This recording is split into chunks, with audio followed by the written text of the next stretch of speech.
ರಾಜ್ಯದಲ್ಲಿ ಈ ಬಾರಿ ಮುಂಗಾರು ಮಳೆ 60% ಕೈಕೊಟ್ಟಿದ್ದು ಭೀಕರ ಬರಗಾಲದ ಪರಿಸ್ಥಿತಿ ನಿರ್ಮಾಣವಾಗಿದೆ. ಪ್ರಮುಖ ಜಲಾಶಯಗಳಲ್ಲಿ ಕೇವಲ 40% ನೀರು ಮಾತ್ರ ಸಂಗ್ರಹವಿದ್ದು, ಸರ್ಕಾರವು ಕುಡಿಯುವ ನೀರಿಗೆ ಮೊದಲ ಆದ್ಯತೆ ನೀಡಿ ರೈತರಿಗೆ ಬೆಳೆ ಹಾಕದಂತೆ ಕಟ್ಟುನಿಟ್ಟಿನ ಎಚ್ಚರಿಕೆ ನೀಡಿದೆ. ಸಚಿವ ಸಂಪುಟ ಸಭೆ ಬಳಿಕ ಸಿಎಂ ಡಿಕೆ ಶಿವಕುಮಾರ್ ಸುದ್ದಿಗೋಷ್ಠಿಯಲ್ಲಿ ಮಾತನಾಡಿ, ಜಲಾಶಯಗಳಲ್ಲಿರುವ ನೀರು ಕೇವಲ ಕುಡಿಯುವ ಉದ್ದೇಶಕ್ಕೆ ಮಾತ್ರ ಸಾಕಾಗುವಷ್ಟಿದೆ.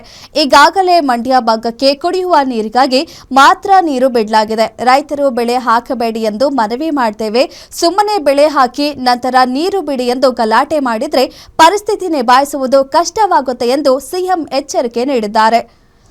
ಇನ್ನು ಬರ ನಿರ್ವಹಣೆಗೆ ಕೈಗೊಂಡಿರುವ ಕ್ರಮಗಳನ್ನು ನೋಡೋದಾದರೆ, ಕುಡಿಯುವ ನೀರಿನ ಸಮಸ್ಯೆ ನಿವಾರಣೆಗೆ ಪ್ರತಿ ಕ್ಷೇತ್ರಕ್ಕೆ 1 ಕೋಟಿ ರೂಪಾಯಿ ಅನುದಾನ ನೀಡಲಾಗಿದೆ. ಹೊಸ ಬೋರ್ವೆಲ್ ಕೊರೆಸುವಾಗ ಕಡ್ಡಾಯವಾಗಿ ಚಿತ್ರೀಕರಣ ಆಗಬೇಕು ಅಂತ ಹೇಳಿದ್ದಾರೆ.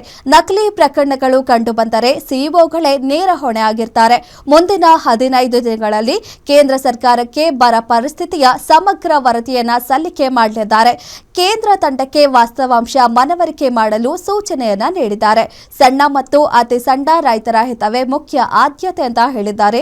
ಟ್ರಾನ್ಸ್ಫಾರ್ಮರ್ಗಳ ರಿಪೇರಿಗೆ ವಿಶೇಷ ಗಮನವನ್ನ ನೀಡುವುದಾಗಿ ಹೇಳಿದ್ದಾರೆ. ಹೆಚ್ಚುವರಿ ಟ್ರಾನ್ಸ್ಫಾರ್ಮರ್ಗಳನ್ನು ಸಿದ್ಧವಾಗಿಟ್ಟುಕೊಳ್ಳಲು 4G ವಿನಾಯಿತಿಯನ್ನ ನೀಡಲಾಗಿದೆ. ಅಧಿಕಾರಿಗಳು ಕೇವಲ ಕಾಗದದ ವರದಿ ನೀಡದೆ ಫೀಲ್ಡ್ಗೆ ಇಳಿದು ಆಡಳಿತಾತ್ಮಕ ಟೀಮ್ ವರ್ಕ್ ಮತ್ತು ಕಾರ್ಯಕ್ಷಮತೆ ಪ್ರದರ್ಶಿಸಬೇಕು ಅಂತ ಹೇಳಿದ್ದಾರೆ. ಈಗಾಗಲೇ 60% ಮಳೆ ಕಡಿಮೆ ಇದೆ. 178 ತಾಲೂಕುಗಳಲ್ಲೂ ಕೂಡ ಕೊರತೆ ಕಾಣ್ತಾ ಇದೆ. ಈಗ ನಾವು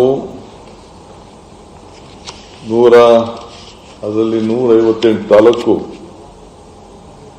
ಬಹಳ ಸಾಧಾರಣ ಮಳೆ ಇದೆ. ಇದನ್ನೆಲ್ಲ ನಾವು ಚರ್ಚೆ ಮಾಡಿದ್ದೇನೆ. ಅಧಿಕಾರಿಗಳ ಹತ್ರ ಮಾಹಿತಿಯನ್ನೆಲ್ಲ ಪಡ್ಕೊಂಡಿದ್ದೇನೆ. ಈಗಾಗಲೇ 60% ಮಳೆ ಕಡಿಮೆ ಇದೆ. 178 ತಾಲೂಕುಗಳಲ್ಲೂ ಕೂಡ ಕೊರತೆ ಕಾಣ್ತಾ ಇದೆ. ಈಗ ನಾವು 158 ತಾಲೂಕು ಬಹಳ ಸಾಧಾರಣ ಮಳೆ ಇದೆ.